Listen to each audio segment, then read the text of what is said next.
Hello, everyone. Welcome to the SavvyCast. This is Jamie, and I'm so grateful that you're tuning in today. To all of you watching on YouTube or listening to the podcast, I'm very grateful that you're here. It is the day before January 1st of 2022, so this will be my last podcast of 2021. And what I've decided to do today is to answer questions that I get over and over, whether they're submitted through Instagram, Facebook, email, comments. These are questions that get asked over and over. So I'm going to address them. And if you hear something that you want to refer back to, whether it's where to purchase something, what type of product I might be using, everything will be in the show notes. And if it's something that I can link to, that you can purchase for yourself, I will include a link directly to any product that I mention or any resource. So let's get started. And I'm going to start with beauty, which basically is skin, hair, and nails.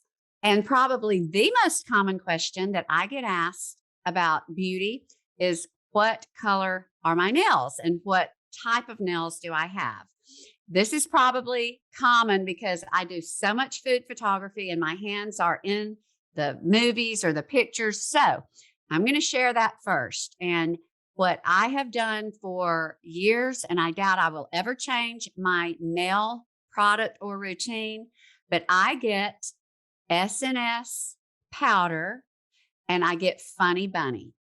Get it every 2 to 3 weeks. And the powder is very resilient. It lasts. It does not break very much at all. I like it better than gel or anything I've ever done. And S&S Funny Bunny is a very classic, neutral, just very simple color.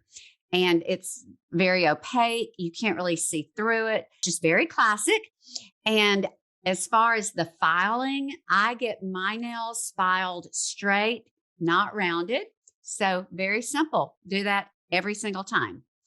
Okay. The next question that I get asked very frequently is, what kind of extensions do I have? And can you purchase them as just an individual, or do you have to be a salon professional? The answer to the first question is I get easy hair tape-in extensions.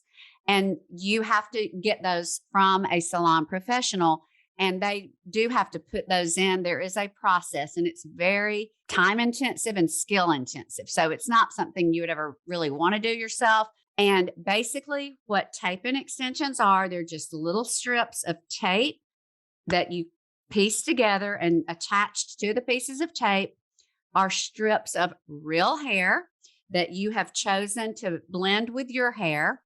And the way that they're sealed in is you use heat of a flat iron. And basically the maintenance is you go back when they grow out enough that it's worrisome, and maybe you're getting your fingers or your beauty tools caught in between the new growth and the extension. For me, I have to go back about every 5 to 6 weeks. I've gone as long as 7.5, but it really gets a little difficult to do your hair when they're dangling like that. But I will say, even though it is time and money, if you are like I am and you have got very thin hair, especially on the ends or in the back, it's a game changer for me. And it's just something that I build into my beauty budget. It's just something that I find worth the time and the money. So that is what I do. And my hairdresser, who's also a dear friend of mine, is Kim Laszlo, Hair by Kim. She is in Birmingham, but she has clients come from all over. But follow her on Instagram, and you can always message her and ask her if she knows someone in your area if you're not in Birmingham. I also get asked, what type of facial procedures do you do regularly? And I'll just be very honest. I do get Dysport, which is a Botox. It's the same, just a little bit. Botox, Dysport, and Salmon are all very similar. They just act a little bit differently. Some start quicker, some might last a little longer. And I believe Salmon it's a little easier for the injector to control where it goes, and it stays where you inject it a little bit better than some of the others. But I do that about every 4 months. And then I also do Sculptra in the temples and a little bit in the cheeks. Sculptra is a filler that stimulates your own collagen. I have a lot of trouble with wasting at the temples, and wasting just means you get sunken and your natural tissue starts degrading and falling, or if your metabolism burns fat quickly, then that can be a problem. But I do that. I will occasionally get filler in the lines of my face. And I also get a little bit of lip injections because my natural lips are paper thin. They're just paper thin. So I just build that into what I do. And it's great that my dermatologist happens to be one of my best friends, because it's a treat to get to go see her and just have that time with her while I'm getting that done. And, this is something that some women choose to do and some don't. And I do not ever tell anyone, I think you should do this. It would be great if you do this. I think that is such a personal decision. And I think it's perfectly wonderful if you choose to do it, and perfectly wonderful if you don't. But I am very open about what I do. So when I share, it's just because someone asked, but not because I'm trying to promote or suggest that that's something all women should do. But that is what I do as far as injections. And I have been asked if I have ever had facial plastic surgery, and I have not. I'm not at all averse to that. I will probably have something done one day for my neck, but I have had laser for my neck. I've had a very, very effective Infinity laser. It's radio frequency that stimulates collagen wherever it's performed. And I've done it 7 times on my neck and on my face, and I've seen great results. That being said, I'm 56, and that can only help to a point, because as you age, it just takes more time, money, effort, or a higher or more effective procedure to address certain things as you age. So the Infinity laser has been wonderful, but at some point, the next logical step, if I choose to do more for the neck area, the sagging neck or the sagging face, that would be surgical. So anyway, there's just a lot there, and it's such a personal decision based on so many factors, age, so forth, age and how you feel about that kind of thing. I get asked often, what is your skincare routine?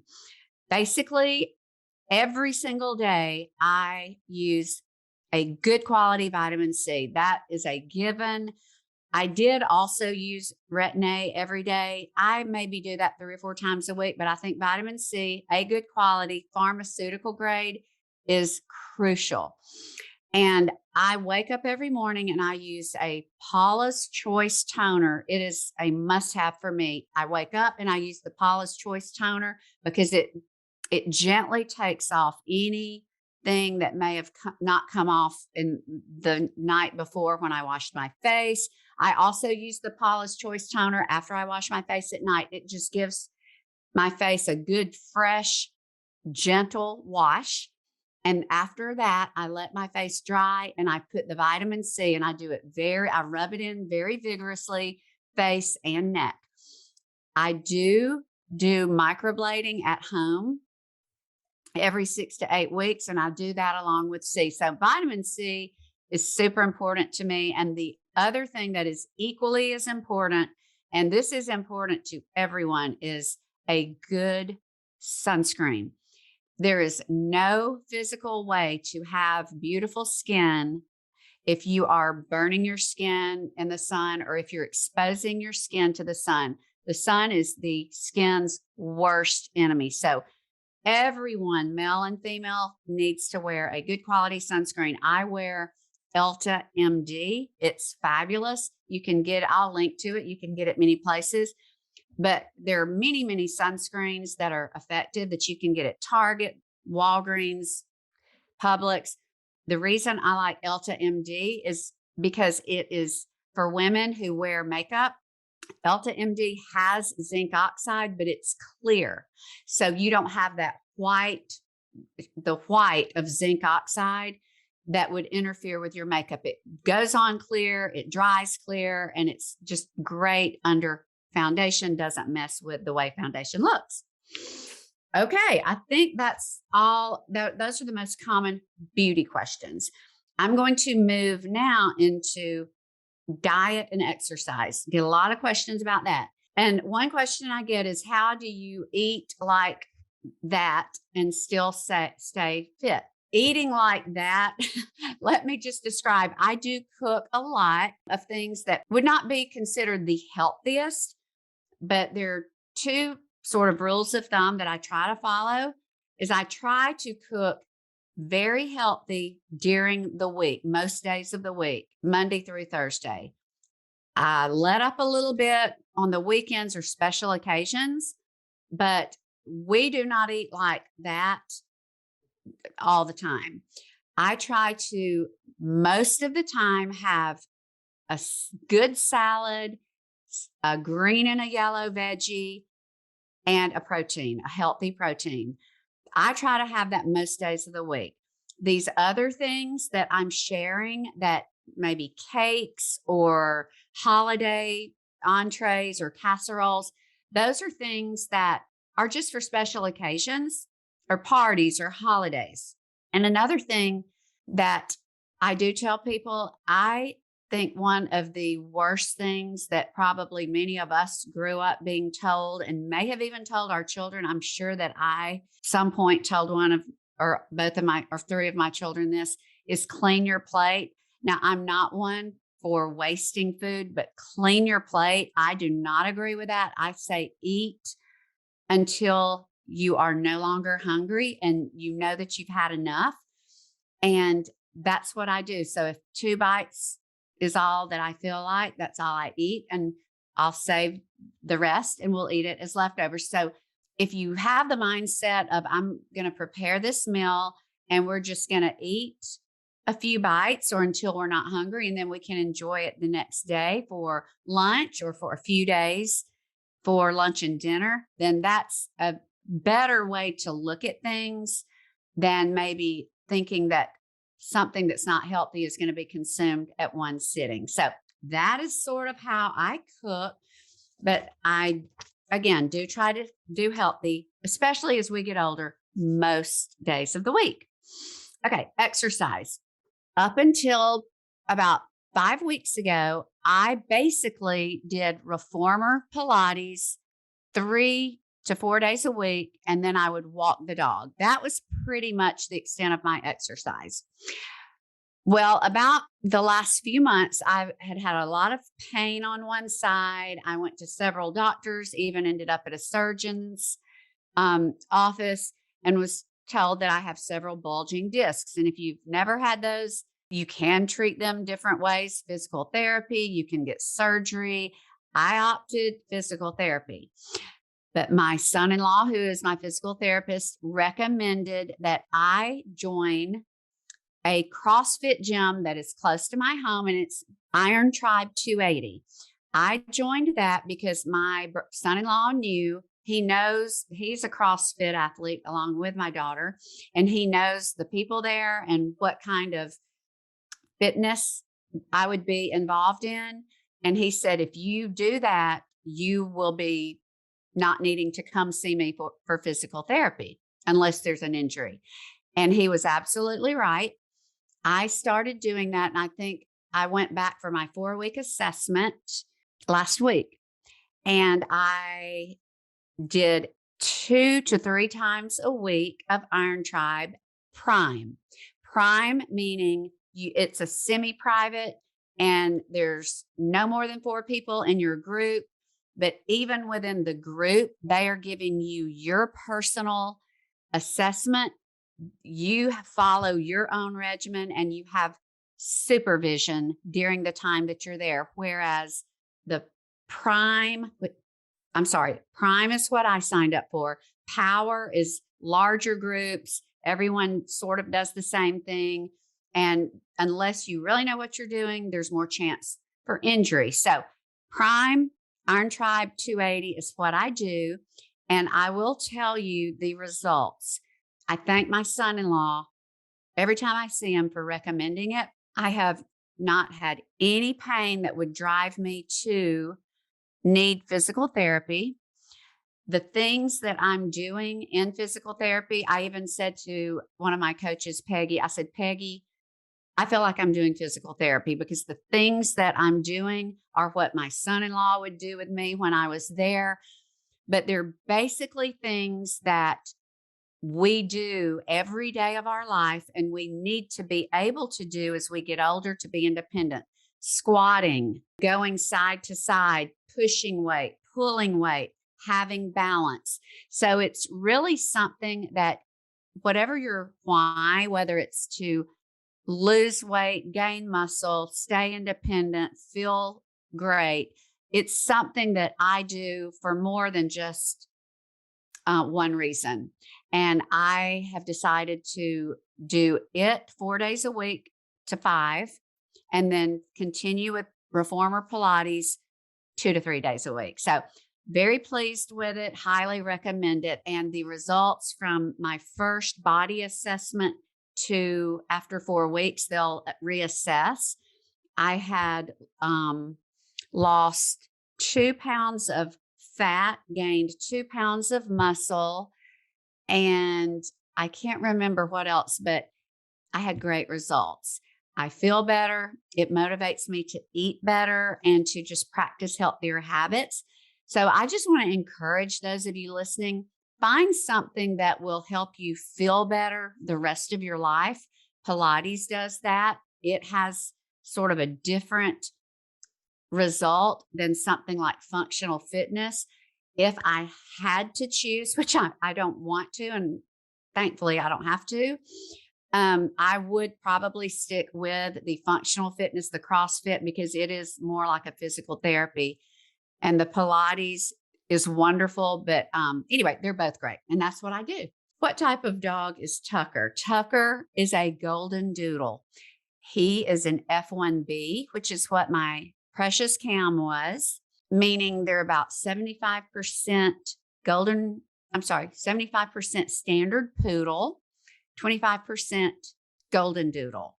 So they've got a lot of doodle and they're very fun, energetic, personality plus, but he's a golden doodle and he is a joy. He's a puppy, so he is giving me fits. Puppies are hard. You just have to realize it's like having a toddler. You have to constantly watch them, but he has been a joy and has really helped since I lost my sweet Cam. Okay, get asked a lot about my bed and the bedding. I have linked to, and I'm going to put it in the show notes, but the bed that I ordered, and it was a custom bed, built the headboard, chose the fabric, you can choose tufted, non-tufted. It was every detail custom with fabric that I chose at Isis and Sons in Vestavia. Love it. I absolutely love it. My mattress is Sleep Number, and Zane and I each have a twin XL, so we can adjust our side as we wish without affecting the other one. I initially bought a split king that was connected at the bottom and we could adjust the top, and that quickly became a problem because he goes to sleep later than I do and he might want to adjust and I'm asleep. So we quickly saw we wanted that option to have our own side, and we love it. The bedding is Lily Alessandra. I love it. It is pretty steep price point, but once you buy it, you'll probably never buy any again. And I've linked to all of that. I've had many of you purchase that for your homes. It's fabulously beautiful, but the best thing, it is washable. And I'll tell you on a little side note, and I have been asked, is your coverlet, it's a velvet coverlet. And I've been asked, is it white or ivory? Off-white. I'll link to it, or I think it's ivory mixed with white. I have ivory and white, different pieces mixed, and I'll link them all in the show notes.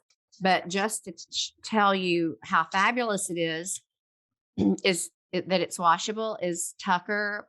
He was probably 3 months old. He slept with us, and I was making the bed, and I saw that he had thrown up in the night. I didn't ever hear him throw up, but he threw up right on the velvet coverlet that is off-white. I washed that in my washing machine. I put some totally awesome, fabulous cleaner you can get at Dollar Tree. Put that on it. Got the little toothbrush that I use to like help remove stains from laundry. And y'all, it totally came out. Totally came out. So that's one good thing about it. You'll pay for it on the front end, but it's good quality and you can wash anything out, because my philosophy is I'm not going to have anything that dogs and babies cannot get on. That's just the way. I mean, there's nothing, it's just a thing. And you want to be able to play with your babies and your dogs and not worry about it. So that is that. Okay. I get asked a lot about the rug in my living room, and I'm going to link to that. Mine came from Billy Brown Flooring, at Billy Brown Flooring on Instagram. They are fabulous. They can cut. It's a Siskiyou, I believe, Siskiyou sisal. And my friend Laura Dockery, who's a decorator, when she saw I had put something on Instagram about it, she said, that's exactly the rug I have. It's wonderful. You can get it, I think, from any designer or any place, but it's a very neutral sisal. I will let you know. I'm going to link to it, but I'm going to warn you, if you have throw up or an accident on that, you're pretty much stuck with it. That natural seagrass and sisal is not only a bear to clean, you really can't do much once you've stained it. And I'm in my office right now. I have a patch that I can't even remember what we got on it. I think when Cam was here with us, I think he threw up grass and it's green. So Billy Brown came out and he cut that out and he pieced another piece, but you can see that it's been pieced. So you just have to know that if you get, it's beautiful, but it is not cleanable. And, you know, you just have to take that risk. Okay. Another question that I get asked a lot are these large decorative scalloped bowls that I have. The bowl, I've got several scalloped bowls, but the ones that are most typically asked about, they are not available. I can't link to them. A friend of mine, she is an artisan potter who no longer sells locally. And she gifted those. Well, I bought them from her, but basically she gave me the gift of letting me buy them. So I'm so sorry that I can't link to those, but there are bowls that I have in my Instagram story that are white melamine, and they're salad bowl size. That's probably the biggest, but they are Beatrix Ball. I love Beatrix Ball. The bowls are a pure white, which I love. They're melamine, which I love because they're lightweight, and I don't think you can break them. You might be able to if they fall a certain way and maybe land a certain way, but they're fabulous. And I'm going to link to my Beatrix Ball items, and they're fabulous. Many of my friends have those as well. They're just wonderful. I have some platters, and they're wonderful. Okay, I get asked, this is funny to me, where is your antler head in your kitchen from? When I do my Instagram stories, a lot of times I'll zoom out from this little antler head where I put my rings and my jewelry. And y'all, that is just this little whimsical little piece that I found years ago at Tuesday morning. And that's the kind of thing you just, if you see it, you get it, because you'll never see it again. there's not like a brand on it. It's just one of those little novelties that, and it's funny, my children tell me, they said, Mom, they just think it's odd that I always pan out from the deer. But anyway, I have little, I guess, odd ways. But anyway, so that's that on the deer. Okay. Oh, and the bed, I did not address the name of the bed. I told where I got it. It is a Taylor King, and you can follow Taylor King on Instagram, but Taylor King is going to be a line that's carried by, I guess, higher end furniture places. So you can go in and say, you have Taylor King, or you can call. But anyway, that was that. Okay. Now I'm going to get to food, and I may have to do another one because I have more questions probably than I'm going to be able to answer today. First, I had someone ask, where's your ice cream machine? Where did you get it? Y'all, that is a fabulous find. I love it. It is a Cuisinart. I got mine. You know what? I try to always shop from Williams-Sonoma because I have a Williams-Sonoma credit card that I pay off every month, but I'll get rewards for using it. So I always try to buy from Williams-Sonoma. They were sold out of that ice cream maker for a few weeks. I think I got it at Bed Bath & Beyond, but I'll give you every link that I can find to my ice cream maker. It's fabulous.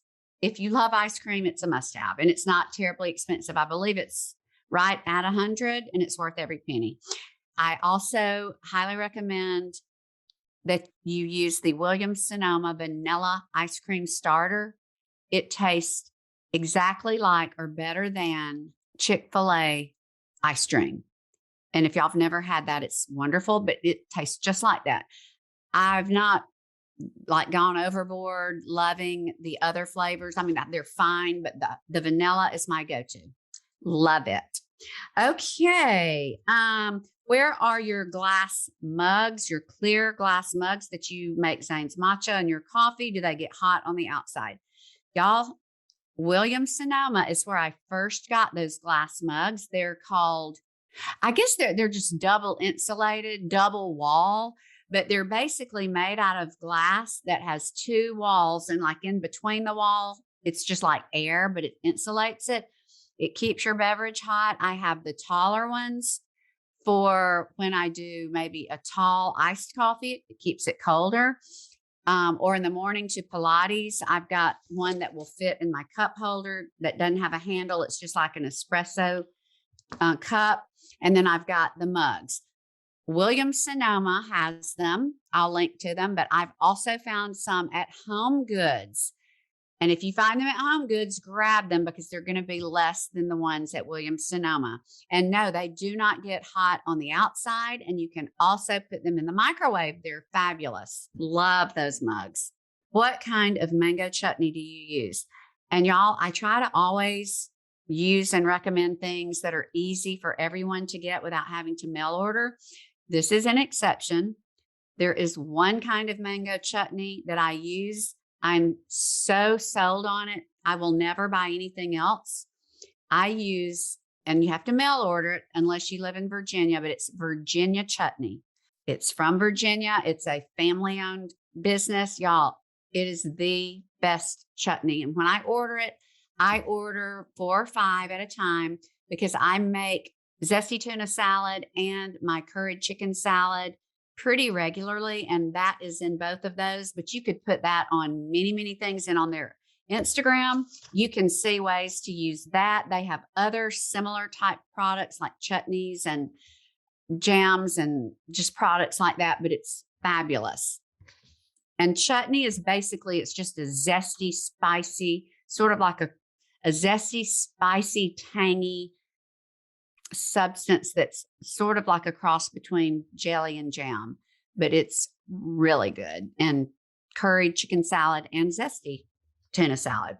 Now, where do I get my Parmesan? I get like the big flakes or the bigger pieces that, like, if I'm just going to throw it into a pan of spaghetti or a slow cooker for spaghetti, I'll just throw in just generally medium to just normal Parmesan, not green can, but just Trader Joe's, Fresh Market. But if I'm finishing a dish, or if Parmesan is one of the few key ingredients, I use the best you can buy. That's, I don't know if I'm pronouncing it right, Parmesan Reggiano. And you can always tell because it'll have the name. You'll see the letters written on the rind. Doesn't take much. A little goes a long way. You grate it yourself. You just keep the rind with the cheese on it, like in the fridge in a Ziploc. And you just use a zester or box grater to grate it. It's fabulous. It's about $22 an ounce. I get mine at Fresh Market or Whole Foods. I don't think Trader Joe's has that. They might. So I keep two kinds. One that's not super expensive just for general use, but for when I need nice Parmesan, it's Parmesan Reggiano. Chicken salad with chutney link. That is my curried chicken salad. It is so good, especially if you love curry. I will link to that in the show notes. What do you marinate your salmon in? I've got 2 salmon recipes on Family Savvy. They are both wonderful. If you have a pellet grill, I highly recommend that you smoke your salmon and finish it with high heat just to give it a little crust, but the inside has that flaky smoked flavor. But then I have one. Anyway, they're both on the blog and I'll link to them. Okay. What color are your bedroom walls? My whole entire house was originally painted Benmore, I believe it's 81 Manchester tan. When I went away from that tannish and wanted to go more white, I cut Benmore 81 down 75%. So basically my whole house and trim are Benmore 81 Manchester tan, but only 25% strength. It's knocked down 75%. And I just did that where I would know that I was in the same color range. My kitchen cabinets, and I do get asked this a lot, they're Benmore Fossil, and that has a gray undertone. Beautiful. And my countertop, I get asked about that a lot. My kitchen countertops are Caesar stone quartz London gray, and it goes beautifully with Fossil. How long do your salad dressings last? And anything I make, like Good Seasons or anything that I don't use right away, I usually don't keep it more than a week just because I like it to be a little fresher, but it should be fine to eat after a week. But I just like a fresher dressing. And I'm going to throw this out. I am going to put on the blog, but I've started making a salad, and I'm just going to rattle it off because it's not on the blog, but it is my friend Marie Marino's salad that she makes all the time. And even my daughter and her boyfriend both told me this weekend it's their favorite salad. And this is all it is. It's iceberg and just chop it. That's a good crunchy lettuce. And in the bottom of the bowl, you put diced, really good cherry tomatoes. If you like them, finely chopped purple or red onion. So the tomatoes, the onion, diced avocado that you have squeezed fresh lemon juice over and tossed. You've got to toss that diced avocado in the lemon juice. So it's the avocado, the onion, and the tomatoes. You put the iceberg lettuce over that. So all of that is underneath. And then you put fresh feta. I'm really about crumbling my own feta right now. And you put all that together, and then you don't even make your dressing. You get a high quality EVOO, and you get red wine vinegar. It's very important. Red wine vinegar and a high quality extra virgin olive oil. And then you get a little kosher salt, little pepper, and garlic salt. And Lowry's is, to me, the garlic salt. And you just get the EVOO and the red wine vinegar, and you just drizzle both and do little bits at a time. Toss, toss, toss. Then put a little kosher salt, little pepper, little bit of garlic salt. And you just toss. Literally, you're tossing probably for a minute. You add just a little bit more if you think it looks like it needs it. But the key is adding those high quality ingredients, going seasoning, but very lightly, and tossing. And y'all, all of those ingredients together with that dressing are fabulous. Do that right before you serve it. Do all the tossing and dressing, and you really will not have to make a dressing unless you just want a specific dressing. But I do love good seasons in the dry envelope. Love it. Make it often, but it's got, it's a richer, heavier vinaigrette than would be the one that I'm making now that my friend Marie got me hooked on. Guys, I hope that I answered your specific question. I will do this again. I'm going to try to start doing a Q&A every 4 to 6 weeks. Try to answer everything that I can directly from wherever you're asking it, whatever platform. But if not, I'm always going to try to address it here. Guys, as we wind down this year, 2021, I wish you and yours the most joyful and blessed start to 2022. I am so very grateful for all of you who watch or listen. It means so much to me. And if you ever have the time, it would be so helpful if you would go to iTunes and rate, review, and subscribe if you're so inclined. And again, I'm very grateful for all of you. And until the next episode of the SavvyCast, my best to you and to yours.